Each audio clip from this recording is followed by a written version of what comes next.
It doesn't matter whether you have a bank account in Warsaw, or a bank account in Switzerland, or a bank account in the Cayman Islands, because you're not being double taxed. Once you pay one layer of tax, once your government gets one bite at the apple, that's it. No double taxation on capital. And so all these issues about tax havens disappear. Because why do people put money in places like Liechtenstein? Because they're tired of the government taxing them over and over and over again, so that the effective tax rate winds up being extremely harsh and punitive. But if you get rid of those extra layers of taxation, pay one layer of tax when the income's first earned, then this entire issue of tax havens disappears. And every time I talk to some of these anti-tax haven, anti-tax competition activists, I say, you want to get rid of tax havens, right? And they say, yes, I do. And I said, well, you know how to do it? They say, yeah, what? Tell me. Adopt a flat tax. And they get this very sad look on their face, because that's not really what they're all about. Now, I mentioned before, if you want to have better tax compliance, if you want people to actually report income to government, keep your tax rates low and don't double tax. You worry that people aren't complying with your tax system, that they're hiding their money in the Channel Islands, cut your tax rates, get rid of double taxation. In other words, there's a very simple moral lesson here. There are two ways to deal with tax evasion.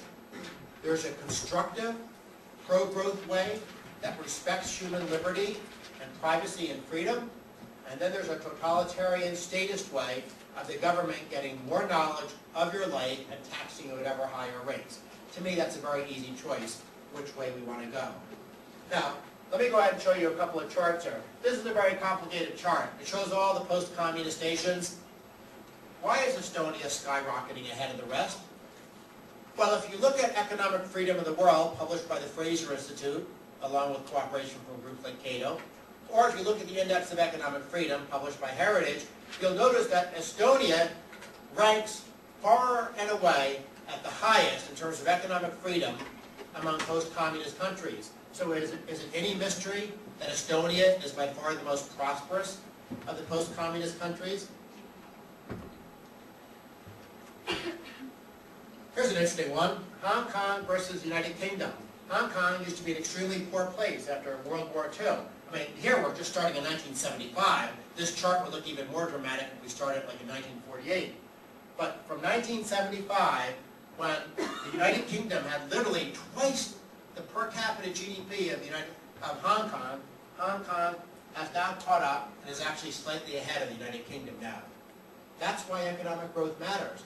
Imagine being half as rich as another country in terms of average living standards to then becoming, in just a space of 30 years, richer than that other country. Economic growth really matters. Now, what are the obstacles to tax reform? The obstacles, and we've sort of touched on these already, so I'll go through these real quickly.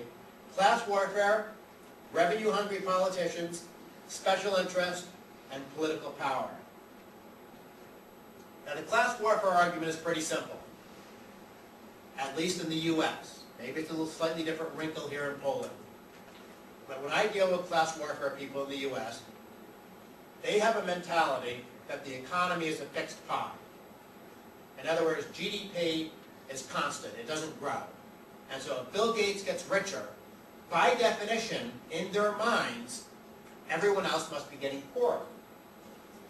And when you think the economy is a fixed pie, then you become very concerned about how do you slice that pie. And so I genuinely think that the challenge that those of us who believe in economic freedom in the United States face is we have to somehow get our opponents to understand that, yes, the pie does grow bigger. And in some sense, that's very easy. You just go to the different data sources and you see what happens to GDP over time. You can look at per capita GDP, absolute GDP, inflation-adjusted GDP.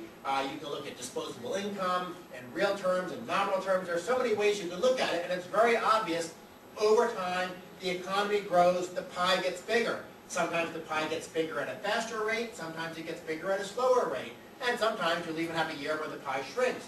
But over time the pie clearly gets bigger, and the pie tends to get bigger when the government is smaller and less intrusive and less of a burden.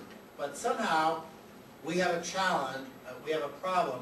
Some people just don't understand that. And I think perhaps deep down at their core, some people just envy and resent success.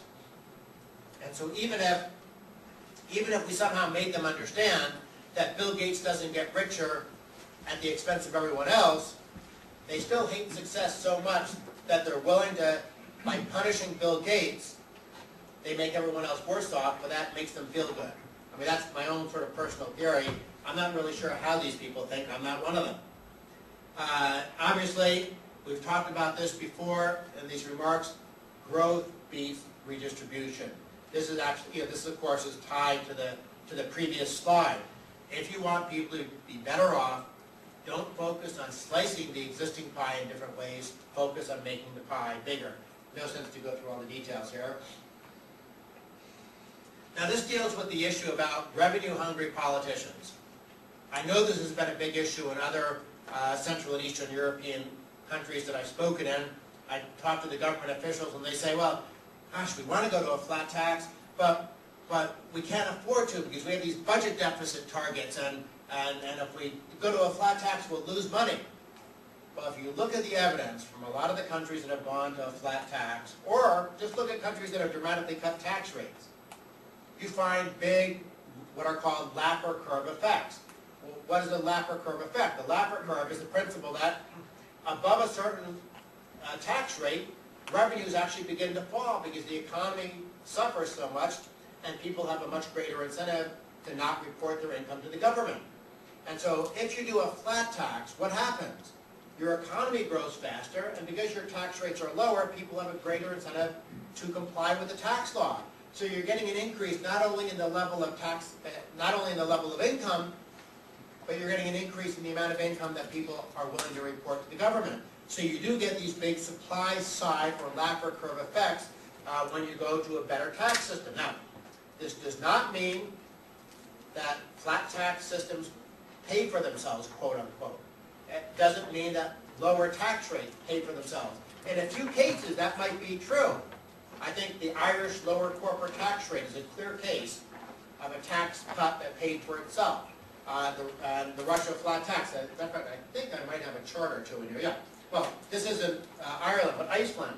This shows the corporate tax rate used to be as high as 50%, and the other side, the left axis, shows corporate tax revenues as a share of GDP.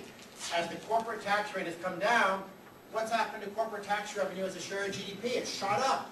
And if we did Ireland, we'd see a very similar chart. And what's very interesting about this is GDP is much bigger today because Iceland is the booming Nordic economy. And so not only has the tax rate fallen, and not only has tax revenue as a share of GDP increased, but GDP is much bigger. So Iceland, at a lower tax rate, is getting a bigger slice of a much bigger pie. Clearly a case of strong Laffer curve effects. Here's revenue growth in Russia. And unfortunately, I have another chart that shows 2006, and it's up here. I just added the wrong one to this presentation. But this is adjusted for inflation. 25%, 24%, 15%, 14%, 11%, 19%. That's the annual growth in personal income tax revenues.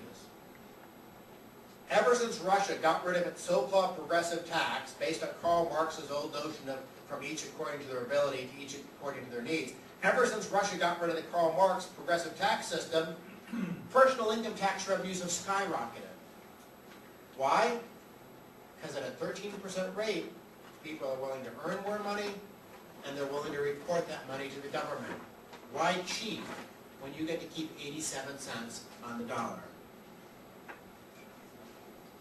Now, this is the #1 challenge we have in the U.S., and I suspect this is the bigger challenge in the U.S. because we have 90-plus years of special interest loopholes that have become like barnacles on the ship of our tax system.